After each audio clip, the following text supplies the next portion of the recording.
tym filmie zapraszam do obejrzenia atrakcji, które oferuje stolica Prowansji Marsylia. Miasto cieszy się wyjątkowym nasłonecznieniem, które wynosi 2800 godzin słonecznych w roku, a średnie roczne opady należą do najniższych we Francji. Słowem, idealne warunki do zwiedzania. Marsylia jest ważnym portem handlowym od czasów starożytnych. Została założona przez greckich żeglarzy i kupców około 600 roku przed naszą erą pod nazwą Massalia. Obecnie wielki port morski w Marsylii jest wiodącym portem francuskim i drugim co do wielkości portem śródziemnomorskim. Marsylia jest jednym z najbardziej kosmopolitycznych miast Francji. Od XVII wieku jest często uważana za bramę Orientu na francuskim wybrzeżu Morza Śródziemnego. Marsylia jest czasami nazywana miastem 111 dzielnic, co odpowiada liczbie oficjalnych dzielnic. Liczne dzielnice, oficjalne lub nie, posiadają odrębną tożsamość. Marsylia jest drugim pod względem wielkości liczby ludności miastem we Francji i liczy około 880 000 mieszkańców. Le Panier jest najstarszą dzielnicą miasta.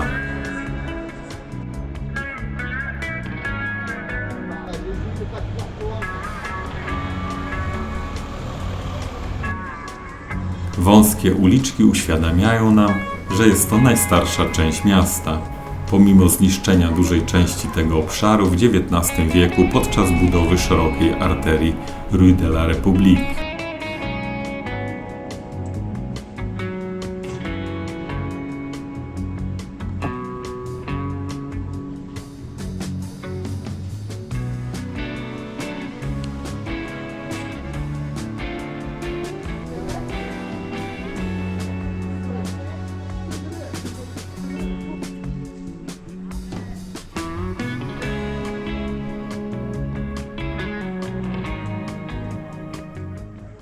W lutym 1943 roku niemieckie władze wysadziły historyczne serce Marsylii, dzielnicę Saint-Jean. 1500 budynków zostało wysadzonych w powietrze, ponieważ kręte zaułki zapewniały schronienie członkom ruchu oporu.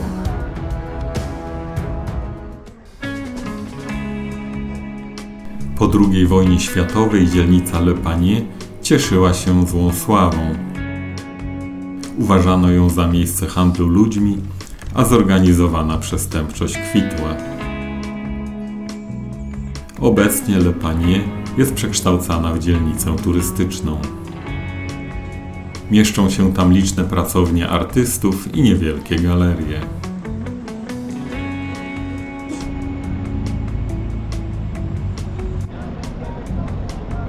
Katedra Notre-Dame de la Major została zbudowana w stylu neobizantyjskim w latach 1852-1893. Materiały użyte do budowy są bardzo różnorodne: zielony kamień z Florencji, biały marmur z Carrary, onyks z Włoch i Tunezji, mozaiki z Wenecji. Wymiary katedry pozwalają na pomieszczenie 3000 osób. Zastosowanie różnokolorowych kamieni i marmurów nadaje budynkowi unikatowy, choć nie do końca klasyczny charakter. Fasada zewnętrzna posiada dwie wieże zwieńczone kopułami. Le Petit Train, czyli mały pociąg, wozi turystów 2 trasami. Jeden z nich wwozi ludzi na górę w pobliże bazyliki Notre-Dame de la Garde.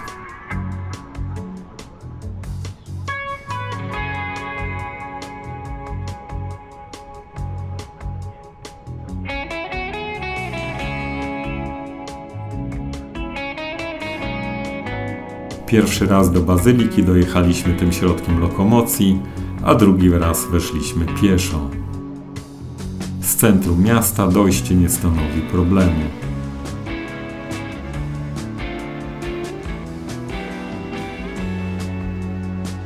Bazylika Notre-Dame de la Garde to neobizantyjski kościół w Marsylii, położony na wzgórzu La Garde na wysokości 162 metrów.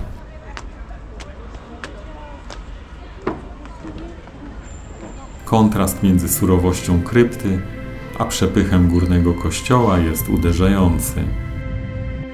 Krypta z niskim sufitem jest słabo oświetlona i pozbawiona dekoracji, podczas gdy górny kościół oświetlony oknami jest bogato zdobiony polichromowanymi marmurami i mozaikami. Mozaiki na sufitach i ścianach mają powierzchnię około 1200 m². Każdy panel zawiera prawie 10 000 tesser na metr kwadratowy, co sumarycznie daje około 12 milionów małych płytek, każda o powierzchni od 1 do 2 cm². Dzisiejszy kościół powstał w latach 1853-1864. Panorama z bazyliki Notre-Dame de la Garde oferuje rozległy widok na Marsylię, która szeroko otwiera się na zachód, na morze. Na wieży znajduje się 8-tonowy dzwon.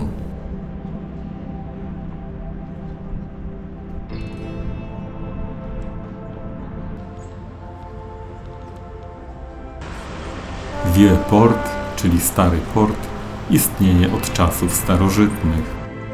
Obecnie pełni funkcję mariny.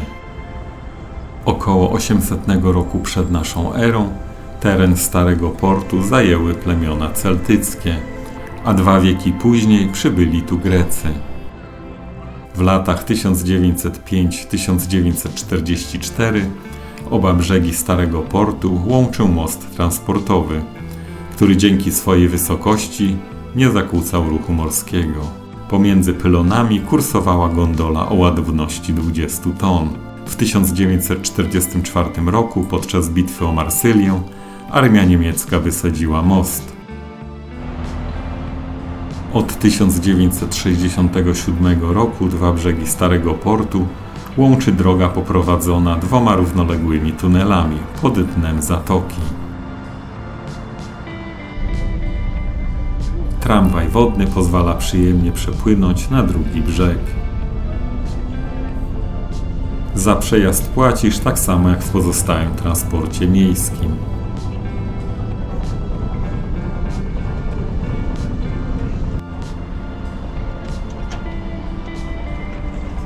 W czasie naszego pobytu w Marsylii mieszkaliśmy w bloku w Starym Porcie, tuż przy kościele Świętego Wawrzyńca, dzięki czemu do wielu atrakcji można było dojść pieszo. L'Église Saint-Laurent, kościół Świętego Wawrzyńca w Marsylii, to kościół romański, którego budowę rozpoczęto w XII wieku, a ukończono w wieku XIII. Przebudowany w XVII wieku, kiedy to dobudowano 8-kątną dzwonnicę. Fort Saint-Jean to budowla wojskowa zlokalizowana na północnym Cypru przy wejściu do Starego Portu. W tym miejscu już w VI wieku przed naszą erą znajdowała się grecka osada. W latach 1644-1646 wzniesiono wieżę znaną jako wieża Fanal o wysokości 49 metrów. Została zbudowana na miejscu starej wieży strażniczej, która całkowicie się zawaliła.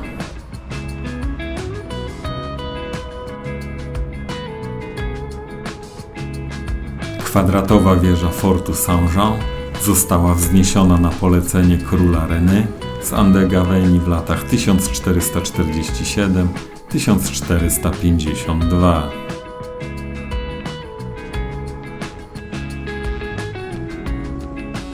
Budowę obecnego fortu rozpoczęto w 1668 roku na zlecenie Ludwika XIV, zwanego Królem Słońca. Nie po to, by zapobiec atakom od strony morza, ale po to, by tłumić bunty i powstania miejscowej ludności.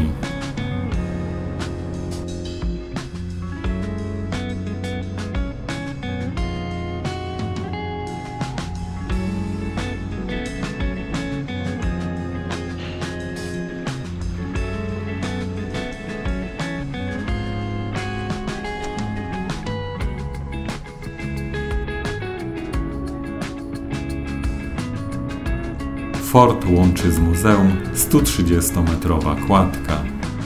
Muzeum Cywilizacji Europejskich i Śródziemnomorskich, w skrócie Muzeum MUCEM. Masywną bryłę ze stali i szkła pokrywa delikatna ażurowa konstrukcja z betonu.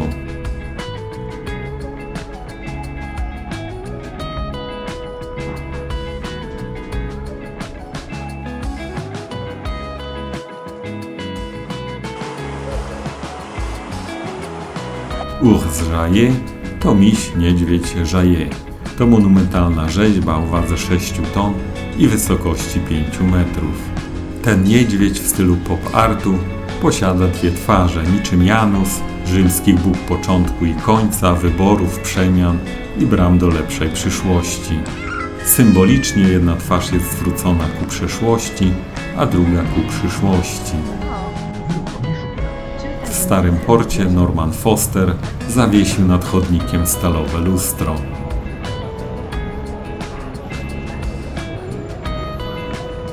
Dobre miejsce na zadarcie nosa w celu zrobienia selfie. W celu dojazdu do dalszych lokalizacji można skorzystać z metra lub z autobusu. W Marsylii kursują dwie linie metra. Palais Longchamp to XIX-wieczny neoklasycystyczny pałac i wieża ciśnień. Otwarto go w 1869 roku.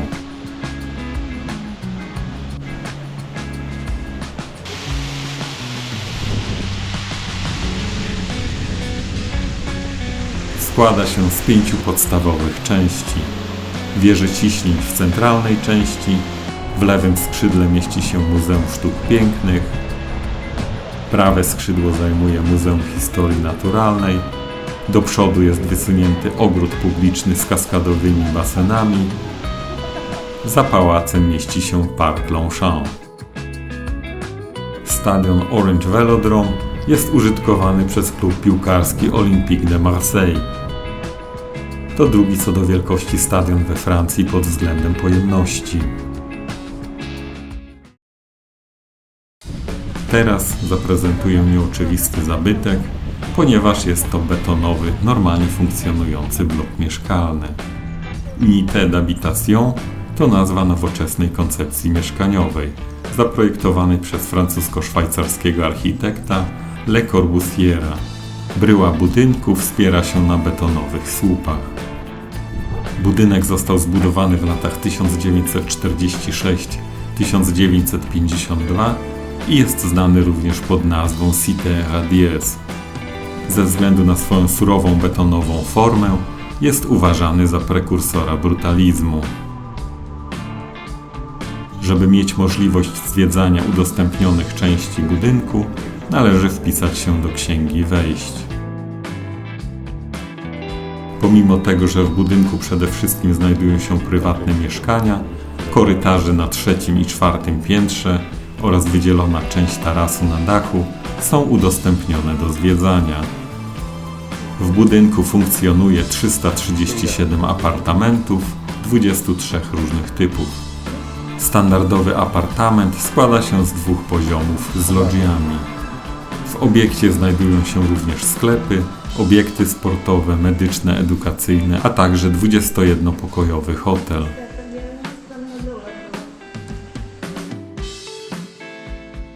Ponadto jest tam przedszkole, sala gimnastyczna, bieżnia lekkoatletyczna, mały basen i audytorium na świeżym powietrzu.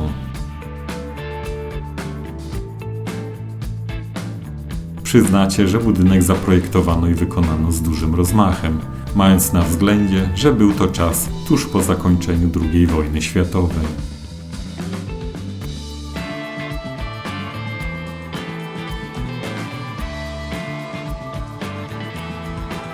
W 1986 roku został uznany za zabytek, a w 2016 roku został wpisany na listę Światowego Dziedzictwa UNESCO.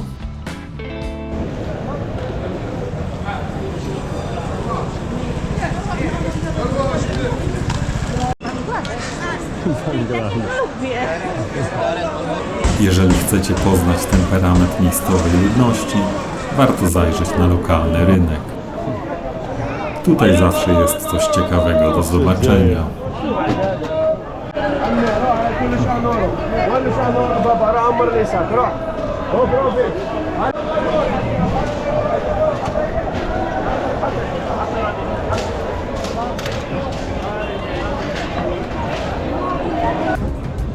Cours Julien to znana ulica z przyległym placem. Okolice Cours Julien są miejscem spotkań artystów, muzyków, twórców oraz wszelkiej maści dziwaków. Nie brakuje restauracji, sklepików i galerii sztuki oraz sztuki ulicznej. Słowem dzielnica artystyczna, ale bez nadęcia.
Opactwo świętego Wiktora zostało założone już w V wieku.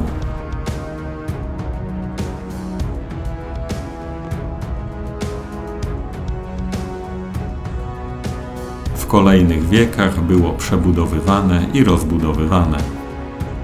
W XIV wieku nabrało obronnego charakteru, dlatego dzisiaj bardziej przypomina zamek niż budowlę sakralną.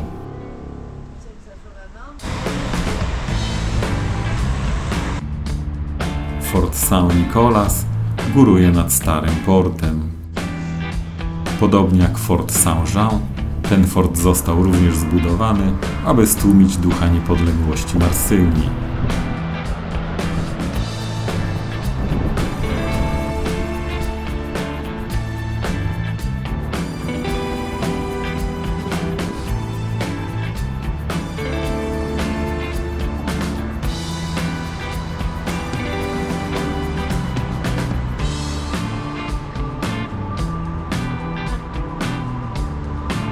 Palais du Phare to pałac, którego budowę zlecił Napoleon III dla cesarzowej Eugenii w drugiej połowie XIX wieku. Budynek należy do miasta i służy jako miejsce konferencji i różnego typu wydarzeń.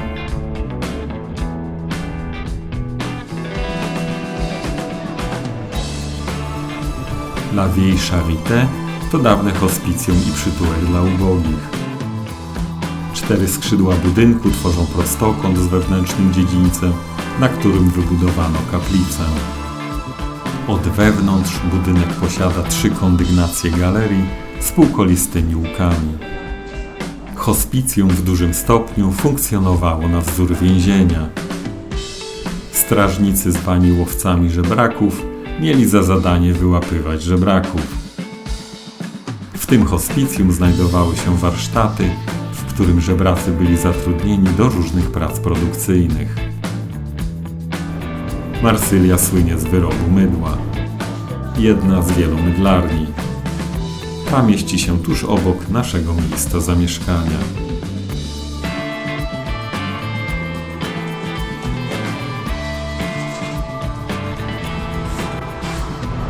Dworzec kolejowy Saint-Charles łączy się z centrum miasta monumentalnymi schodami, zbudowanymi w 1925 roku. Pierwszy dworzec został zbudowany w 1848 roku, a obecny w latach 1893-1896. Zaprojektowany jako kompleks budynków w kształcie litery U, wokół dużego szklanego dachu. Budowa ulicy Rue de la République rozpoczęła się w 1862 roku w odpowiedzi na potrzebę szybkiego połączenia Starego Portu z nowym portem Joliet, oddanym do użytku w 1853. Ze względu na rozwój gospodarczy i handlowy miasta, Stary Port stał się zbyt mały. Projekt budowlany wymagał wyburzenia 935 dołów i częściowej lub całkowitej likwidacji 61 ulic. Port d'Aix to łuk triumfalny, który został zbudowany w miejscu bramy w starych murach miejskich, otwierającej się na drogę prowadzącą do Aix-en-Provence. Ostatecznie ukończono go w 1839 roku.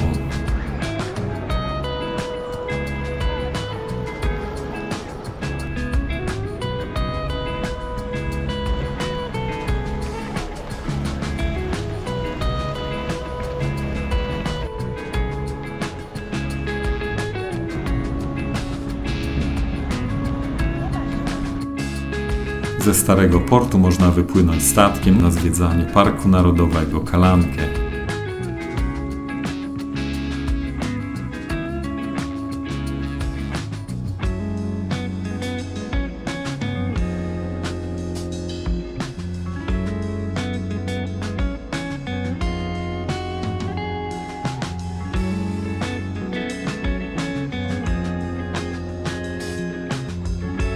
W parku można oglądać niewielkie zatoki otoczone wapiennymi klifami dochodzącymi do 350 metrów wysokości.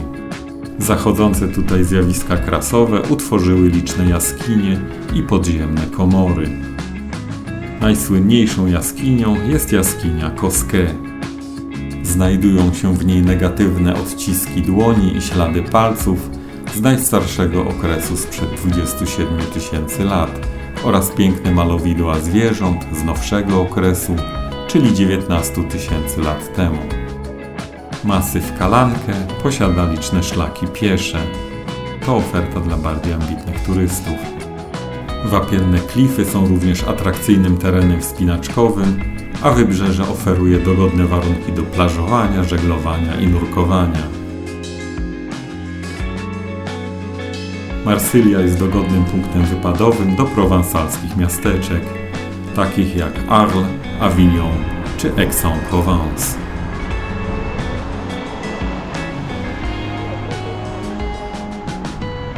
W Marsylii i w innych dużych miastach we Francji miały miejsce demonstracje zwołane przez związki zawodowe, co było częścią ogólnokrajowego strajku.